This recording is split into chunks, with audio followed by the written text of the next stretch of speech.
Hello my amigos, welcome back to another fresh video. ഇന്ന് നമ്മൾ discuss ചെയ്യുന്നത് Bcom third സെമ്മിൻ്റെ GST എന്ന സബ്ജക്റ്റിലെ first മൊഡ്യൂളാണ്.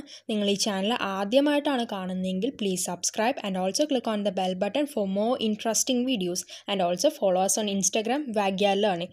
Without any delay, let's move on to our video. ഇന്ന് നമ്മൾ പഠിക്കാൻ പോകുന്ന കണ്ടൻസ് എന്നത് യൂണിറ്റ് 1ഉം യൂണിറ്റ് 2ഉമാണ്. അപ്പോൾ നമുക്ക് യൂണിറ്റ് 1 ഗുഡ്സ് ആൻഡ് സർവീസ് ടാക്സിലെ സബ് ടോപ്പിക്സും അതെന്തൊക്കെയാണെന്ന് നമുക്ക് പഠിക്കാം.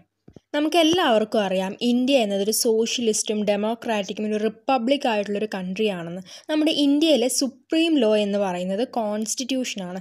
ബാക്കിയുള്ള ലോസിനെ നമുക്ക് കോൺസ്റ്റിറ്റ്യൂഷൻ്റെ സബോർഡിനേറ്റ്സ് ആണെന്നും പറയാം. സബോർഡിനേറ്റ്സ് ആയിട്ടുള്ള ലോസ് എന്നത് income tax act, GST act അങ്ങനെയുള്ള ലോസാണ് സബോർഡിനേറ്റ്സ്. ഇന്ത്യയിലെ ടാക്സ് സിസ്റ്റത്തെ തന്നെ രണ്ടായിട്ടാണ് ഡിവൈഡ് ചെയ്തിരിക്കുന്നത്, ഡയറക്റ്റ് ടാക്സും ഇൻഡയറക്റ്റ് ടാക്സും. ഡയറക്റ്റ് ടാക്സ് എന്നത് ഒരു ഇൻഡിവിജ്വലിനോ ഒരു ഓർഗനൈസേഷനോ ഒരു ഗവൺമെൻറ് ഡയറക്റ്റ് ആയിട്ട് ടാക്സ് ചാർജ് ചെയ്യുകയാണെങ്കിൽ നമുക്ക് ഡയറക്റ്റ് ടാക്സ് എന്ന് പറയാം. ഇവിടെ കൂടുതൽ മണി ഉള്ളവർക്ക് ടാക്സ് റേറ്റും കൂടുതലായിരിക്കും. എക്സാമ്പിളായിട്ട് പറയുകയാണെങ്കിൽ ഇൻകം ടാക്സ്. ഇനി നമുക്ക് ഇൻഡയറക്റ്റ് ടാക്സ് എന്താണെന്ന് നോക്കാം. ഇപ്പോൾ ഗുഡ്സൊക്കെ മാനുഫാക്ചർ ചെയ്ത് സെല്ല് ചെയ്യില്ലേ, സർവീസൊക്കെ അവർ പ്രൊവൈഡ് ചെയ്യാമെന്ന് പറയില്ല, അവർക്കാണ് ഈ ടാക്സ് ചാർജ് ചെയ്യുന്നത്. ഈ ടാക്സ് നമ്മൾ കസ്റ്റമേഴ്സിനും കൂടി പാസ് ചെയ്യുകയാണ്. എന്നാൽ ഒരു ഡയറക്റ്റ് ടാക്സ് എന്നത് ആ ഇൻഡിവിജ്വൽ അല്ലെങ്കിൽ ഓർഗനൈസേഷൻ തന്നെ ബെയർ ചെയ്യണം, അടുത്ത ആർക്കെങ്കിലും പാസ് ചെയ്യാൻ പറ്റില്ല. ഇതാണ് ഡയറക്റ്റ് ടാക്സും ഇൻഡയറക്റ്റ് ടാക്സുള്ള ഡിഫറൻസ്. ഇൻഡയറക്റ്റ് ടാക്സിൻ്റെ എക്സാമ്പിൾ എന്നത് GST, കസ്റ്റംസ് ഡ്യൂട്ടി എക്സെട്ര. ഇനി നെക്സ്റ്റ് നമുക്ക് എന്താണ് GST എന്ന് നോക്കാം. GST എന്നതൊരു ഇൻഡയറക്റ്റ് ടാക്സ് തന്നെയാണ്. അവിടെ ഗുഡ്സിൻ്റെയും സപ്ലൈയും സർവീസും ഇന്ത്യയിൽ തന്നെയാണ് നടക്കുന്നത്. GSTയുടെ മെയിൻ എയിം എന്നത് ഒരു കൺട്രീനെ തന്നെ ഒരു കോമൺ മാർക്കറ്റ് ആക്കാനാണ്. ഇതിനു വേണ്ടി നമ്മൾ GST ഫോളോ ചെയ്യുന്നത് ഐഡിയോളജിയാണ്, വൺ നേഷൻ വൺ ടാക്സ്. നമ്മുടെ എക്കണോമിയിലുള്ള അൺവാണ്ടഡ് ആയിട്ടുള്ള ഇൻഫ്ലേഷൻസ് താഴേക്ക് കൊണ്ടുവരാൻ വേണ്ടിയിട്ടാണ് GST നമ്മൾ ഇൻട്രൊഡ്യൂസ് ചെയ്തിരിക്കുന്നത്. GST ആപ്ലിക്കബിൾ ആവുന്നത് ഗുഡ്സിനും അതുപോലെ തന്നെ സർവീസസിനുമാണ്. ഇനി നെക്സ്റ്റ് നമുക്ക് വാറ്റ് എന്താണെന്ന് നോക്കാം. വാറ്റ് എന്നാൽ വാല്യൂ ആഡഡ് ടാക്സ്. ഈ വാറ്റ് എന്നത് സെയിൽ ചെയ്യുന്ന ഗുഡ്സിന് മാത്രം ആപ്ലിക്കബിൾ ആവുന്നത്, അല്ലാതെ നമ്മൾ സർവീസ് ഇതിൻ്റെ കൂടെ ആപ്ലിക്കബിൾ അല്ല. വാറ്റ് നമ്മൾ കാൽക്കുലേറ്റ് ചെയ്യുന്നത് ഗുഡ്സിൻ്റെ മാർക്കറ്റ് പ്രൈസിനെ ഡിപ്പെൻഡ് ചെയ്തിട്ടാണ്. അതിന് ശേഷമാണ് നമ്മൾ വാറ്റും എക്സൈസ് ഡ്യൂട്ടിയും ഒക്കെ നമ്മൾ ആഡ് ചെയ്യുന്നത്. ഇനി നെക്സ്റ്റ് നമുക്ക് GSTയുടെ ഫീച്ചേഴ്സ് എന്തൊക്കെയാണെന്ന് നോക്കാം. അതിൽ ഫസ്റ്റ് വണ്ണാണ് GST ആപ്ലിക്കബിൾ ആവുന്നത് ഗുഡ്സിൻ്റെ സപ്ലൈയിലും അതുപോലെ തന്നെ സർവീസസിലുമാണ്. സെക്കൻഡ് വൺ എന്നതോ GSTയുടെ സപ്ലൈ ഒരു സ്റ്റേറ്റിൻ്റെ ഉള്ളിൽ തന്നെയാണെങ്കിൽ CGST നമ്മൾ ബില്ല് ചെയ്യുന്നുണ്ട് സെൻട്രൽ ഗവൺമെൻറ്റിലും, SGST അലോക്ക് ചെയ്യുന്നതോ സ്റ്റേറ്റ് ഗവൺമെൻറ്റിലുമാണ്. തേർഡ് ഫീച്ചറാണ് GST ബേസ് ചെയ്യുന്നത് വാറ്റ് എന്ന കൺസെപ്റ്റിലൂടെയാണ്. ഫോർത്ത് ഫീച്ചറാണ് GST എന്നതൊരു കൺസംഷൻ ബേസ്ഡ് ടാക്സ് ആണ്. ഇവിടെ കൺസംഷൻ ബേസ്ഡ് എന്നത് ഏത് സ്റ്റേറ്റാണോ ഫൈനലായിട്ട് ഗുഡ്സും സർവീസസും ഒക്കെ കൺസ്യൂം ചെയ്യുന്നത് ആ സ്റ്റേറ്റിലാണ് നമ്മൾ ടാക്സ് പേയബിൾ ആവുന്നത്. ഇനി ഫിഫ്ത്ത് ഫീച്ചറാണ് ഇവിടെ രണ്ട് സ്റ്റേറ്റ് തമ്മിലാണ് ഗുഡ്സും സർവീസും ഒക്കെ സപ്ലൈ ചെയ്യുന്നതെങ്കിൽ നമ്മൾ IGST ആണ് സെൻട്രൽ ഗവൺമെൻറ് ടാക്സ് ആയിട്ട് അടയ്ക്കേണ്ടത്. ഇനി നെക്സ്റ്റ് നമ്മൾ നോക്കുന്നത് എന്തൊക്കെ പ്രോബ്ലംസ് ആണ് എക്സിസ്റ്റിംഗ് ടാക്സ് സ്ട്രക്ചറിന് ഉണ്ടായിരുന്നതെന്ന്. അതിൽ ഫസ്റ്റ് വണ്ണാണ് എക്സിസ്റ്റിംഗ് ടാക്സ് സ്ട്രക്ചറിന് ഗുഡ്സിൻ്റെയും സർവീസിൻ്റെയും കോസ്റ്റിൽ കാസ്കാഡിങ് എഫക്റ്റ് ആയിരുന്നു ഉണ്ടായിരുന്നത്. ഇതൊരു പ്രോഡക്റ്റിൻ്റെ കോമ്പറ്റീറ്റീവ്നെസ്സിനെ തന്നെ എഫക്റ്റും ചെയ്തിട്ടുണ്ടായിരുന്നു. ഇനി സെക്കൻഡ് പോയിൻ്റ് ആണ് ഇന്ത്യയിലൊരു ബിസിനസ് ചെയ്യാനായിട്ട് ഒരു ഗുഡ്സിൻ്റെ കോസ്റ്റിൻ്റെ കൂടെ തന്നെ ഹൈ കോസ്റ്റ് ഓഫ് കംപ്ലയൻസും ടാക്സും ആഡ് ചെയ്തിരുന്നത് കൊണ്ട് ഇൻവെസ്റ്റ്മെൻറ്റ് ചെയ്യുന്നവർക്കും ഒരു ഡിസ്കറേജ്മെൻ്റ് ആണ് ഇതിലൂടെ കൊണ്ടുവന്നിരുന്നത്. ഇനി തേർഡ് പോയിൻ്റ് ആണ് കോംപ്ലക്സ് ആയിട്ടുള്ള ടാക്സ് സ്ട്രക്ചർ കാരണം എക്കണോമി ഓഫ് സ്കെയിലിനെയും സപ്ലൈ ചെയിൻ്റെ എഫിഷ്യൻസിനെയും ഒരുപോലെ തന്നെയാണ് ഡിസ്കറേജ് ചെയ്തിരുന്നത്. ഇതിലൂടെ എക്കണോമിക് ഗ്രോത്തിനെ തന്നെ അത് ബാധിക്കുകയും ചെയ്തിട്ടുണ്ടായിരുന്നു.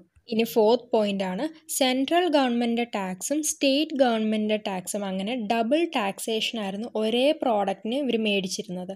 ഇനി ഫിഫ്ത്ത് പോയിൻ്റ് ആണ് രണ്ട് സ്റ്റേറ്റ് തമ്മിലൊരു യൂണിഫോമിറ്റി ഉണ്ടായിരുന്നില്ല. അതും ഇതിനൊരു പ്രോബ്ലം തന്നെയായിട്ടാണ് കാണിക്കുന്നത്. ഇനി നെക്സ്റ്റ് ആണ് ഇമ്പാക്റ്റ് ഓഫ് GST. ഇവിടെ നമ്മൾ നേരത്തെ പറഞ്ഞതുപോലെ തന്നെ GST ബേസ് ചെയ്തിരിക്കുന്നത് വാറ്റ് എന്ന പ്രിൻസിപ്പിളിലാണ്. ഇവിടെ ഗുഡ്സിൻ്റെയും സർവീസിൻ്റെയും ടാക്സ് കളക്ട് ചെയ്യുന്നത് സെയിം റേറ്റിലാണ് ആക്കിയിരിക്കുന്നത്. GST ഫസ്റ്റ് ഇൻട്രൊഡ്യൂസ് ചെയ്തിരിക്കുന്നത് ഫ്രാൻസിലാണ്. അത് കഴിഞ്ഞിട്ടാണ് മോർ ദാൻ 160 കൺട്രീസിൽ ഇത് ഇൻട്രൊഡ്യൂസ് ചെയ്തിരിക്കുന്നത്. ഇത്രയേ ഉള്ളൂ ഫസ്റ്റ് യൂണിറ്റിൽ പഠിക്കാനായിട്ട്. ഇനി നമുക്ക് സെക്കൻഡ് യൂണിറ്റിലേക്ക് പോവാം. GSTയുടെ സ്ട്രക്ചറും ടൈപ്സും എന്തൊക്കെയാണെന്നാണ് ഈ ഒരു യൂണിറ്റിൽ പറയുന്നത്. അത് എന്തൊക്കെയാണെന്ന് നമുക്ക് നോക്കാം. ഇന്ത്യയിൽ ഇംപ്ലിമെൻറ്റ് ചെയ്തിരിക്കുന്നത് ഡുവൽ GST ആണ്. ഈ ഡുവൽ GSTയിൽ ഗുഡ്സിൻ്റെയും സർവീസിൻ്റെയും റിലേറ്റഡ് ആയിട്ടുള്ള ട്രാൻസാക്ഷൻസ് 2 ലെവലായിട്ടാണ് കൺസിഡർ ചെയ്തിരിക്കുന്നത്. CGSTയിലും SGSTയിലും. ഇതെന്താണെന്ന് നമുക്ക് നെക്സ്റ്റ് പഠിക്കാം. ഫസ്റ്റ് തന്നെ എന്താണ് CGST എന്ന് നോക്കാം. Central goods of service tax എന്നാണ് CGSTയുടെ എക്സ്പാൻഷൻ. CGST എന്നത് GSTയുടെ ഒരു സെൻട്രലൈസ്ഡ് പാർട്ട് തന്നെയാണ്. CGST എന്നത് പ്രസൻ്റ് ആയിട്ടുള്ള സെൻട്രൽ ട്രാൻസാക്ഷൻസിനെ സെൻട്രൽ സെയിൽസ് ടാക്സോ സെൻട്രൽ എക്സൈസ് ഡ്യൂട്ടി അങ്ങനെ ഏതെങ്കിലും സെൻട്രലൈസ്ഡ് ടാക്സേഷൻ ആയിട്ട് റീപ്ലേസ് ചെയ്യുന്നതാണ്. നെക്സ്റ്റ് നമുക്ക് SGST എന്താണെന്ന് നോക്കാം. SGST എന്നത് state goods and service tax ആണ്. സ്റ്റേറ്റിൻ്റെ GSTനെ നമുക്ക് റീപ്ലേസ് ചെയ്യാൻ പറ്റും. സ്റ്റേറ്റ് വാറ്റ് കൊണ്ടോ എൻട്രി ടാക്സോ ഒക്ട്രോയോ ലക്ഷറി ടാക്സ് എക്സെട്ര അങ്ങനെ നമുക്ക് എന്തുകൊണ്ടും റീപ്ലേസ് ചെയ്യാൻ പറ്റും. SGST അഡ്മിനിസ്ട്രേറ്റ് ചെയ്യുന്നത് സ്റ്റേറ്റ് ഗവൺമെൻറ്റ്സ് ആണ്. ഇനി നമുക്ക് IGST എന്താണെന്ന് നോക്കാം. IGST എന്നാൽ integrated goods and service tax ആണ്. ഒരു സ്റ്റേറ്റിൽ നിന്നും മറ്റൊരു സ്റ്റേറ്റിലേക്ക് ഗുഡ്സും സർവീസസും ഒക്കെ നമ്മൾ സപ്ലൈ ചെയ്യുകയാണെങ്കിൽ അപ്പോഴാണ് IGST ടാക്സ് നമ്മൾ അടയ്ക്കേണ്ടത്. ഫോർ എക്സാമ്പിൾ ഇപ്പോൾ ഗുജറാത്തിൽ നിന്നും നമ്മൾ മഹാരാഷ്ട്രയിലേക്ക് ഗുഡ്സും സർവീസസും ഒക്കെ സപ്ലൈ ചെയ്യുകയാണെങ്കിൽ IGST ആപ്ലിക്കബിൾ ആണ്. ഇനി നെക്സ്റ്റ് ആണ് UTGST എന്താണെന്ന്. UTGST എന്നത് union territory goods and services tax ആണ്. ഗുഡ്സിൻ്റെയും സർവീസിൻ്റെയും സപ്ലൈ യൂണിയൻ ടെറിട്ടറീസിൽ തന്നെയാണ് നടക്കുന്നതെങ്കിൽ UTGST ആപ്ലിക്കബിൾ ആണ്. ഇന്ത്യയുടെ ക്യാപിറ്റൽ ടെറിട്ടറി ആയിട്ട് Delhi, Andaman and Nicobar islands, Lakshadweep, Puducherry etcetera നമുക്ക് some of the prominent territories ആയിട്ട് പറയാം. ഈ യൂണിയൻ ടെറിട്ടറീസിൽ നമ്മൾ supply of goods and services വരികയാണെങ്കിൽ UTGST ആപ്ലിക്കബിൾ ആണ്. ഇപ്പോൾ നിങ്ങൾക്ക് SGST, CGST, IGST, UTGST എന്നൊക്കെ കൺസെപ്റ്റ്സ് എന്താണെന്ന് മനസ്സിലായിട്ടുണ്ടാവുമല്ലോ. നമുക്കിനി നെക്സ്റ്റ് ഇൻ്റർ സ്റ്റേറ്റും ഇൻട്രാ സ്റ്റേറ്റും എന്താണെന്ന് നോക്കാം. ഒരു ഇൻ്റർ സ്റ്റേറ്റിൻ്റെയും ഇൻട്രാ സ്റ്റേറ്റിൻ്റെയും GST ഡിറ്റർമിൻ ചെയ്യുന്നതിന് മുമ്പ് തന്നെ നമ്മൾ ആദ്യം നോക്കേണ്ടതാണ് എവിടെ നിന്നാണ് സപ്ലൈ ചെയ്യുന്നതെന്നും അത് എവിടേക്കാണ് ഗുഡ്സൊക്കെ സപ്ലൈ ചെയ്യുന്നതെന്നും ആദ്യം മനസ്സിലാക്കിയിരിക്കണം. ഒരു ഇൻ്റർ സ്റ്റേറ്റ് സപ്ലൈ എന്നത് ഗുഡ്സും സർവീസസും എവിടെ നിന്നാണോ സപ്ലൈ ചെയ്യുന്നതെന്നും അത് എവിടേക്കാണോ സപ്ലൈ ചെയ്യുന്നതും ഈ 2 പ്ലേസസും ഡിഫറെൻറ്റ് സ്റ്റേറ്റിലാണെങ്കിൽ ഇൻ്റർ സ്റ്റേറ്റ് സപ്ലൈ എന്ന് നമുക്ക് പറയാം. ഇനി നെക്സ്റ്റ് ഇൻട്രാ സ്റ്റേറ്റ് സപ്ലൈ എന്താണെന്ന് വെച്ചാൽ ഗുഡ്സും സർവീസസും എവിടെ നിന്നാണോ സപ്ലൈ ചെയ്യുന്നതും അത് എവിടേക്കാണോ സപ്ലൈ ചെയ്യുന്നതും ഈ 2 പ്ലേസസും ഒരേ സ്റ്റേറ്റിലാണെങ്കിൽ നമുക്കതിനെ ഇൻട്രാ സ്റ്റേറ്റ് എന്ന് പറയാം. ഇപ്പം നിങ്ങൾക്ക് ഇൻ്റർ സ്റ്റേറ്റും ഇൻട്രാ സ്റ്റേറ്റ് സപ്ലൈയും തമ്മിലുള്ള ഡിഫറൻസ് മനസ്സിലായല്ലോ. ഇനി നമുക്ക് ലാസ്റ്റ് പോർഷനാണ് നോക്കേണ്ടത്, അഡ്മിനിസ്ട്രേഷൻ അണ്ടർ GST. GSTക്ക് 2 എലമെൻറ്റ്സ് ആണുള്ളത്, CGSTയും SGSTയും. ഇത് രണ്ടും അഡ്മിനിസ്ട്രേഡ് ചെയ്തിരിക്കുന്നത് സെൻറ്ററും സ്റ്റേറ്റും ആണ് റെസ്പെക്റ്റീവായിട്ട്. അപ്പോൾ ഇത്രയും പോർഷൻസാണ് നമ്മൾ ഈ വീഡിയോയിൽ കവർ ചെയ്തിരിക്കുന്നത്. ഇനിയും 2 യൂണിറ്റ്സും കൂടിയുണ്ട് ഫസ്റ്റ് മൊഡ്യൂൾ കവർ ചെയ്യാനായിട്ട്.